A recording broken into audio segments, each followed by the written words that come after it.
Periodisasi sejarah perkembangan olahraga. Perkenalkan, nama saya Kumang Putra Dimas dengan NIM 202301050075. Sebelum lanjut ke periodisasi sejarah perkembangan olahraga, kita cari tahu terlebih dahulu apa itu sejarah olahraga. Sejarah sport dan olahraga dapat mengajarkan kepada kita arti mengenai perubahan masyarakat dan mengenai olahraga itu sendiri. Olahraga sepertinya melibatkan kemampuan dasar manusia yang dikembangkan dan dilatih untuk kepentingannya sendiri, yang sejalan dengan dilatih demi kegunaannya. Ini menunjukkan bahwa olahraga itu mungkin sama tuanya dengan keberadaan manusia itu sendiri, yang memiliki tujuan dan adalah cara yang berguna untuk meningkatkan kemampuan mereka dalam menaklukkan alam dan lingkungan. Olahraga sport merupakan gabungan dari segala latihan jasmani yang diadakan orang dengan sukarela untuk memperkuat dan melatih tenaga tubuh. Demikian juga selaras dengan itu menunjukkan pemusatan perhatian, kemauan.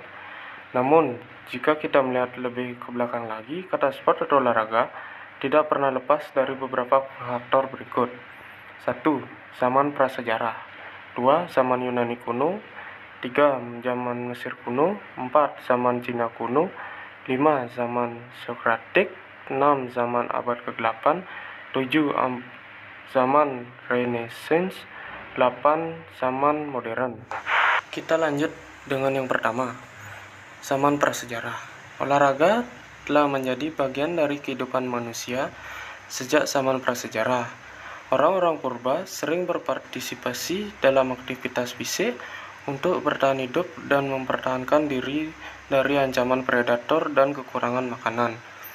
Olahraga zaman prasejarah mungkin tidak seperti yang kita kenal sekarang, tetapi aktivitas fisik ini masih menjadi bagian penting dalam sejarah manusia. Beberapa aktivitas fisik yang mungkin dilakukan oleh manusia purba termasuk berburu, mengumpulkan makanan, berjalan, berlari, dan memanjat. Berburu, terutama pada hewan besar seperti mamut, dapat memerlukan kekuatan fisik dan koordinasi yang luar biasa. Selain itu, manusia prasejarah juga mengumpulkan makanan seperti buah-buahan, biji-bijian, dan sayuran. Kegiatan ini juga melibatkan aktivitas fisik seperti berjalan dan memanjat pohon. Selain itu, berburu dan mengumpulkan makanan, manusia purba juga terlibat dalam aktivitas fisik yang mungkin dapat dianggap sebagai olahraga. Kita lanjut dengan yang kedua, zaman Yunani kuno. Banyaknya cabang olahraga sudah ada sejak zaman kerajaan Yunani kuno, seperti gulat, lari, tinju, lempar lembing, lempar cakram, dan balap kereta kuda adalah olahraga yang umum. Ini menunjukkan bahwa kebudayaan militer Yunani berpengaruh pada perkembangan olahraga mereka. Pertandingan Olimpiade diadakan setiap 4 tahun sekali di Yunani. Pertandingan tidaklah diadakan hanya sebagai event olahraga saja, tetapi juga sebagai perayaan untuk kemegahan individu, kebudayaan, dan macam-macam kesenian, dan juga tempat untuk menunjukkan inovasi di bidang arsitektur dan patung. Pada dasarnya, event ini adalah waktu untuk bersyukur dan menyembah para dewa-dewa kepercayaan Yunani. Nama event ini diambil dari Gunung Olympus, tempat suci yang dianggap tempat hidupnya para dewa.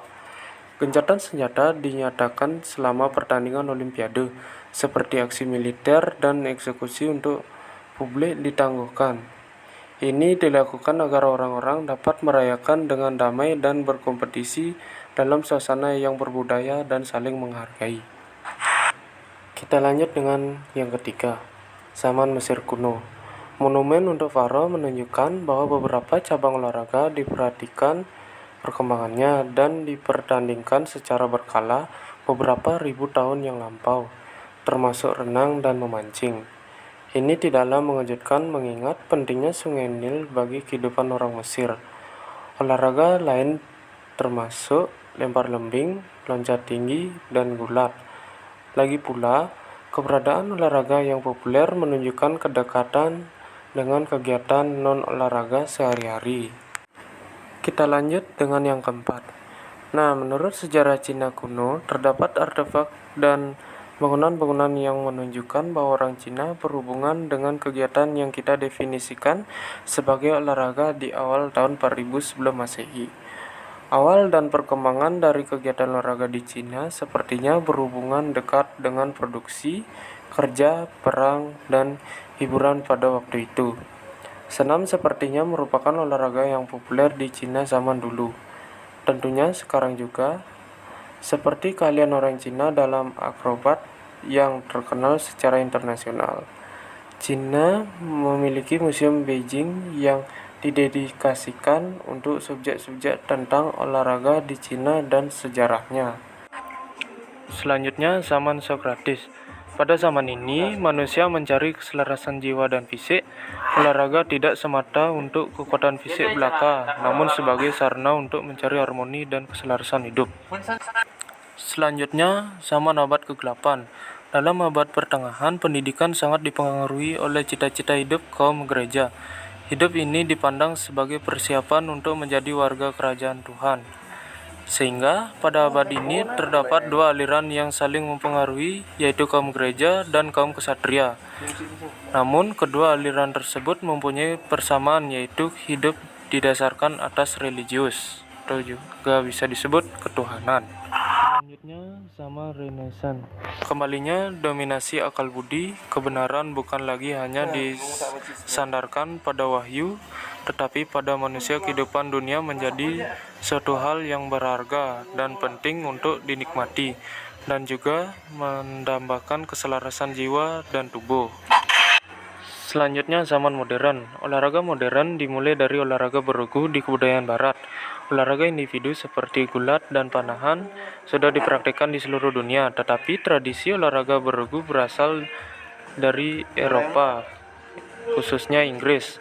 Olahraga mulai diatur dan diadakan secara berkala sejak Olimpiade kuno sampai saat abad ini. Aktivitas yang dilakukan untuk memenuhi kebutuhan hidup menjadi aktivitas yang diatur dan dilakukan untuk kesenangan atau kompetisi dalam skala yang meningkat. Revolusi industri dan produksi massa menambahkan waktu luang yang membolehkan meningkatnya penonton olahraga, berkurangnya elitisme dalam olahraga, dan akses yang lebih besar. Tren ini dilanjutkan dengan perjalanan media massa dan komunikasi global. Profesionalisme menjadi umum, lebih jauh meningkatkan popularitas olahraga. Ini mungkin kontras dengan ide murni orang Yunani, di mana kemenangan pada pertandingan dihargai dengan sangat sederhana dan dihargai dengan daun zaitun. Mungkin karena reaksi dari keinginan hidup kontemporer. Terdapat perkembangan olahraga yang paling baik dijelaskan dengan postmodern. Extreme ironing sebagai contohnya. Juga ada penemuan baru di bidang olahraga petualangan dalam bentuk melepaskan diri dari rutinitas kehidupan sehari-hari. Contohnya water rafting, canyoning, base jumping, dan lain-lain. Sekian dari saya ucapkan terima kasih.